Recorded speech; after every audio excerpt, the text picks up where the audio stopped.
I'm John Jolliffe, Product Manager for Ascertia, makers of the world's most comprehensive trust services and digital signatures products. SigningHub allows users to delegate responsibility for signing or reviewing documents to another user of their choice.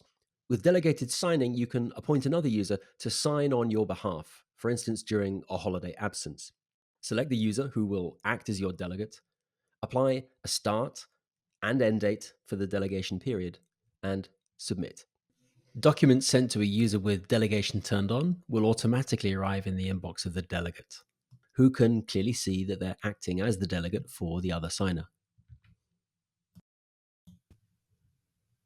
And for all the other participants too, the document shows as being signed by the delegate.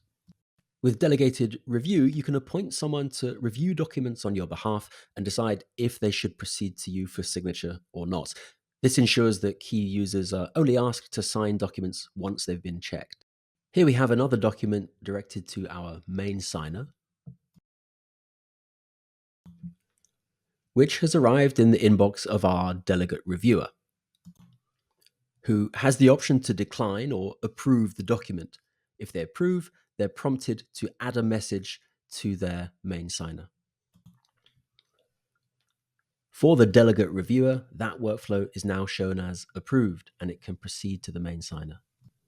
They can either click on an email notification or they'll see a new document with pending status in their documents dashboard. On opening the document, they see the comment from the delegate reviewer before signing. If you'd like to know more about how Ascertia and Ascertia digital trust products work, then please don't hesitate to get in touch or check out more of our videos on our YouTube channel.